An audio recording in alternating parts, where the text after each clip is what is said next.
What's up, guys? Mike Turner here on Parker Miller Herbie the Bug, and today I'm doing what if Japan made an emperor in 2023. Just so you know that thank you so much for 125 subscribers. I think it's right now. Thank you so much for that. And if you want to go check out my other channel, the Herbie channel, which I don't post on there anymore, but if you want to, you can go check it out. And let's begin. Japan would look around and see its targets. It would choose Russia. While you might think that's a very logical decision, but with the war going on over in Ukraine, Russia has basically nothing over here in Siberia, and wants to take advantage of that. And they know Russia can't fight us to a two-front war, so they launched an invasion. By the way, just so you know, I'm only gonna color in the islands over here, but not all of them on the west coast, because we're not going to be really over there. And also, don't mind my personal projects up here. I just don't mind those. So with this, with basically all Russia's assets over in Ukraine or Belarus, they quickly launched an invasion. They capture all of these islands. Also, I probably should color these in, since these are owned by Russia.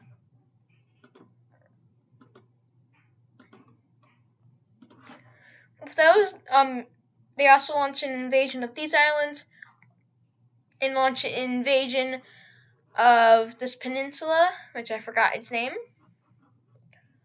But taking that, they also take over these islands right here, turning its attention to over in Vladivostok.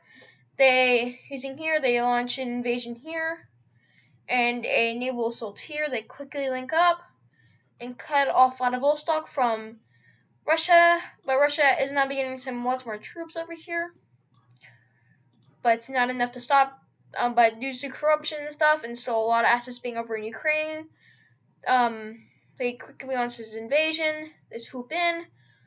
They go around the border of China. They cut off Vladivostok from Russia, capture Vladivostok, and take over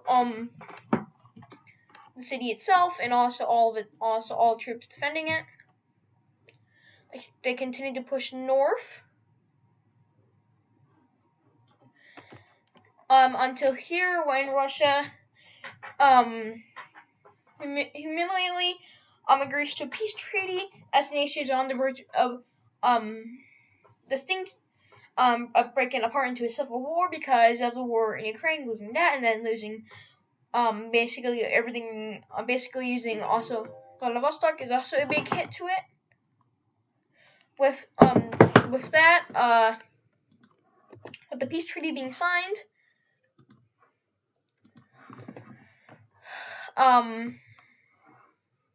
Russia basically agreed to give over a large piece of territory.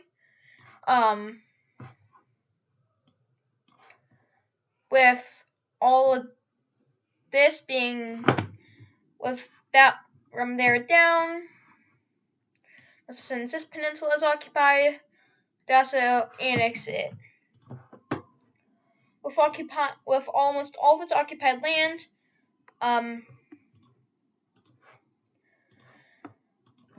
they leave they agree to all settlements, and every nation just recognizes all this area from Russian to Japanese. Oh, and also in this universe, Japan has been once more taken over by a complete empire, so that's why they're expanding. And so, continuing to turn its eyes, Korea's. Also, you might be thinking, why don't they just go after Taiwan? But Taiwan, they're protecting Taiwan from China, in which they ultimately do plan to take out Manchuria, but then give the rest to Taiwan as their allies actually in this universe. And yeah, they don't want to attack each other. So with this, South Korea. As Tech and North Korea would get China involved in a war of China at this current stage would probably see Japan losing, even though they were massively buffed in this universe. China's a much larger manpower and access to resources would just overwhelm them. So with this, Japan quickly capture this island over here. I'm super sorry, I don't know everything, but I do know a lot of stuff about geography. So yeah, sorry about that. They quickly take over this area right here. South Korea quickly sets out a defense and even launches a counteroffensive, but that do leads them to for their southern coast to be captured as Japanese troops quickly launch an invasion which distracts the troops here.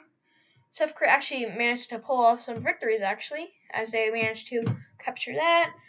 But this ultimately does leave Seoul open mostly, and while a stubborn defense is put up, the city falls after a few weeks of fighting.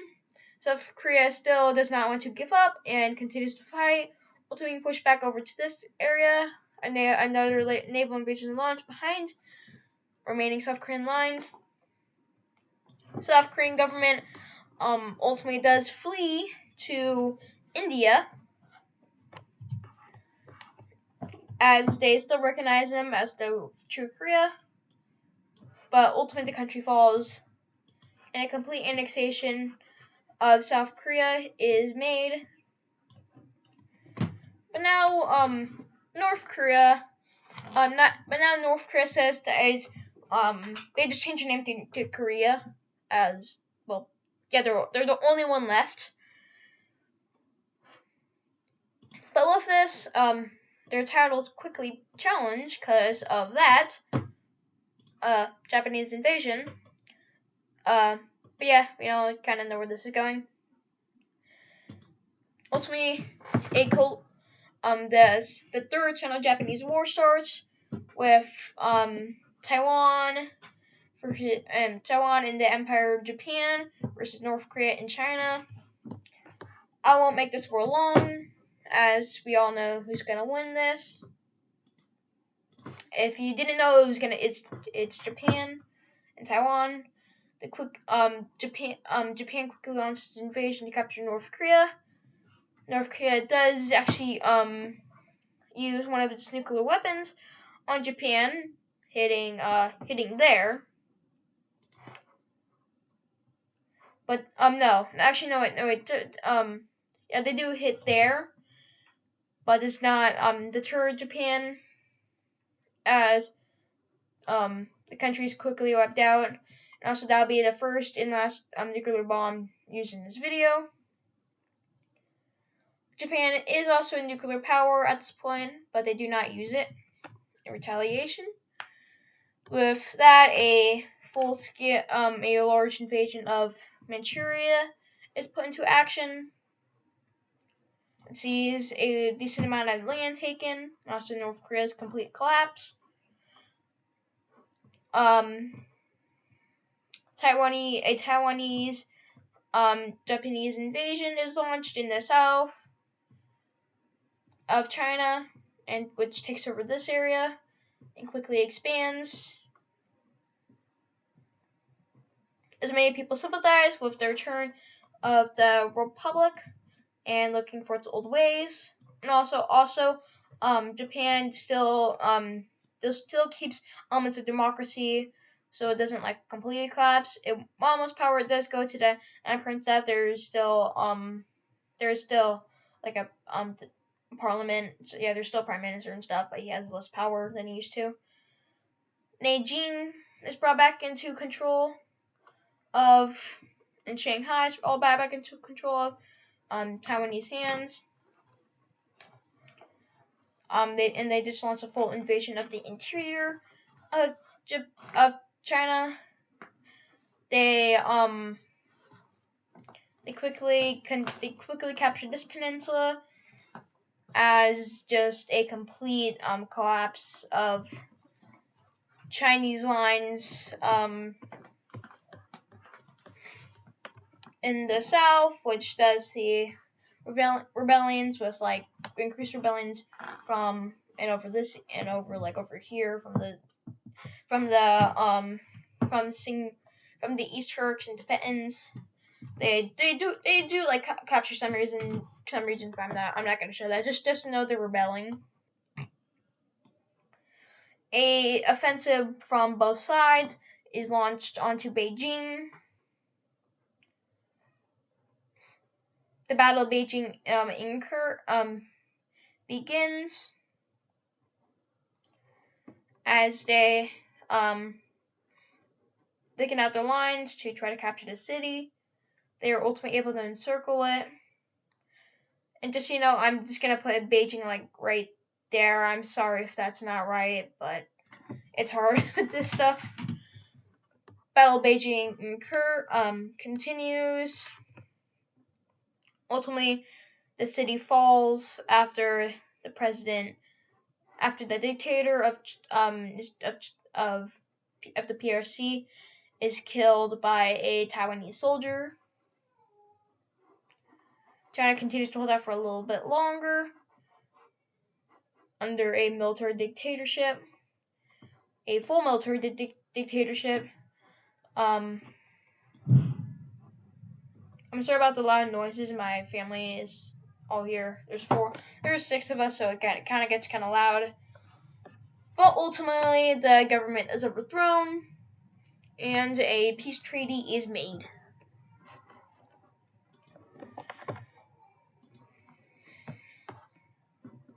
I am sorry for the horrible borders I'm about to make. I'm not that good with like drawing Tibet or East Turkestan, so let's just say East Turkestan gains all this land, as Tibet is established right here. Right here goes to Japan, along with most of Manchuria.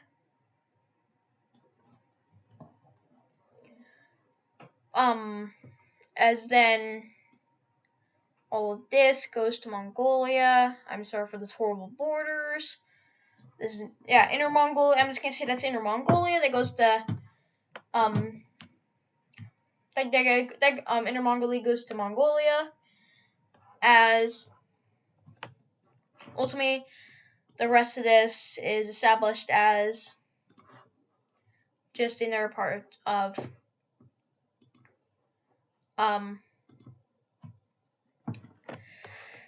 Japan or China. With all of this border kind of gore I'm making,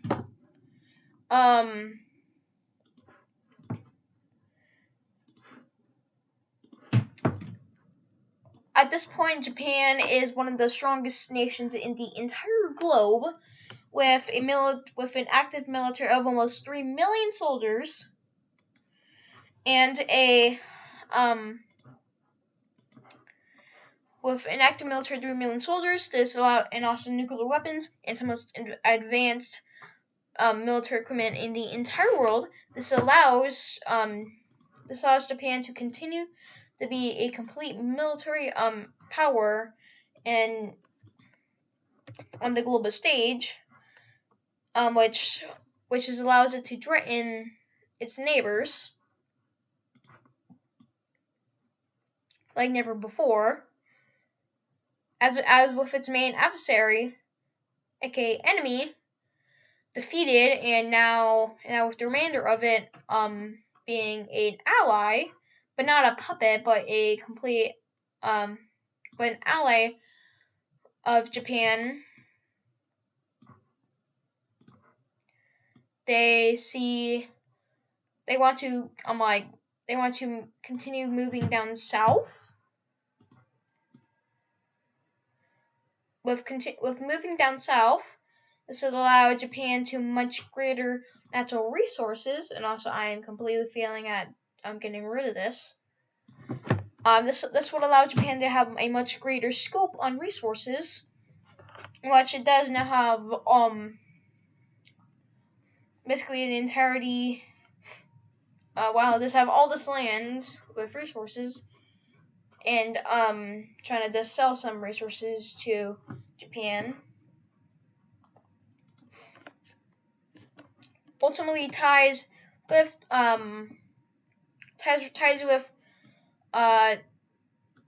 China are still good, but they ultimately do lessen. I do not know why this is turning to a ugly white. Why is this happening?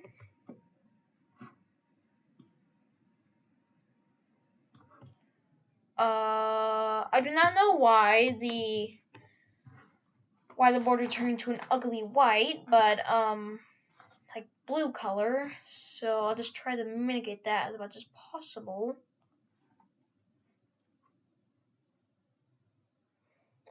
I'm super sorry about that. The map is kind of weird right now, so just while you're watching the remainder of the video, just know that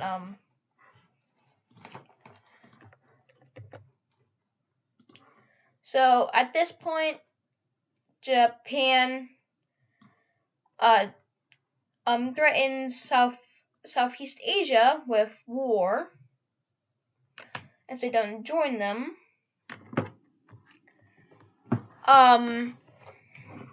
But of course, the three nations don't accept, especially Vietnam, because Vietnam is Vietnam, and they think they can win another war. But again, with the United States, they were just sending supplies and troops to them, but not a full-on invasion of their country. But quickly turns into a complete mess as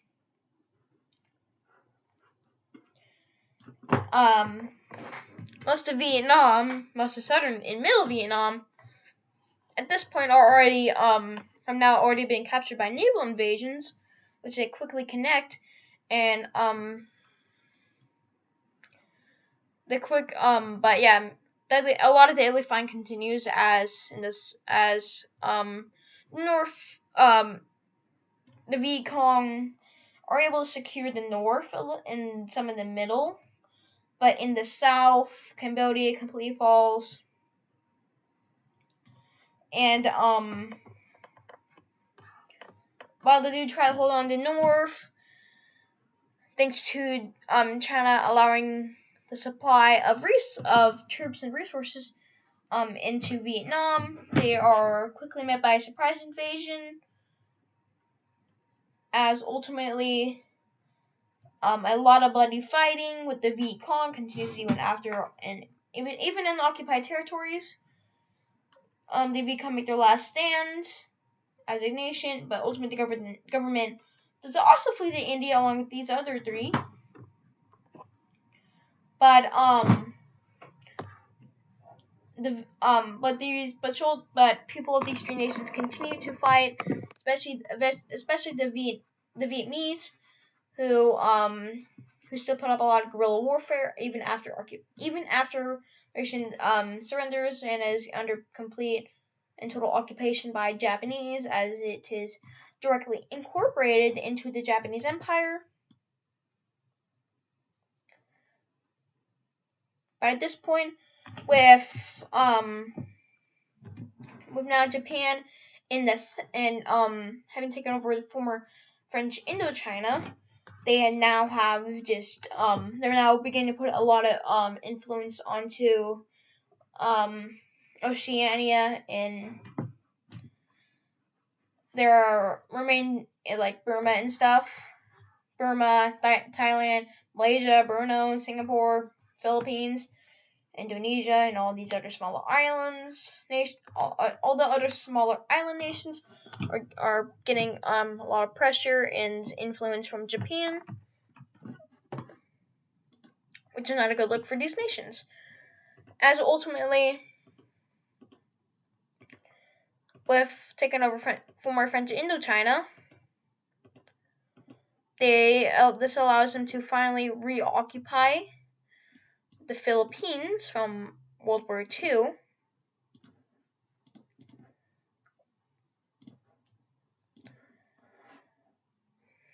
And with this, they quickly captured the north part.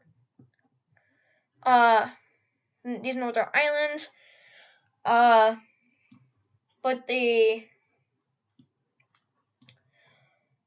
Philippines, the Philippines, I don't know, Philippines. If you're from the Philippines, can you please comment what you call yourselves as their military, the Philip.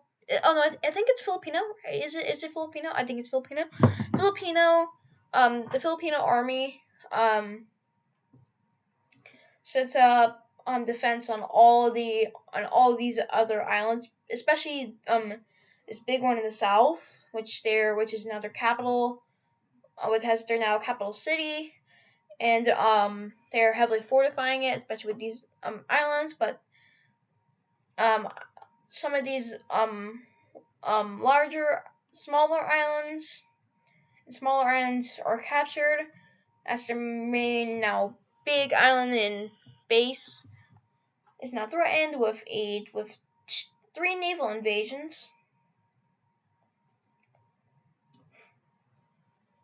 With this, they quickly captured this northern part of the island.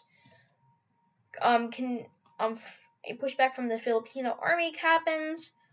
But many of their main camps and stuff are taken over. And this part right here, a continued advance right here. Does see the entire big island, but there are still like 800, just like 2,000 islands that are captured by the Japanese, in which the Filipino government still rules on these islands, but slowly but surely these islands are slowly being captured.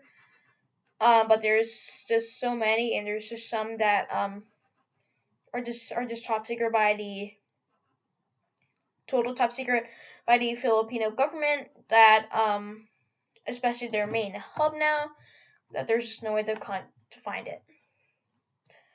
And with this, Japan has basically secured its influence in East Asia, of which really only main competitors at this point is a much weaker, reduced Russia, a growing but friendly China, Republic of China, or ROC, not communist, but and also a drastically increasing power of India.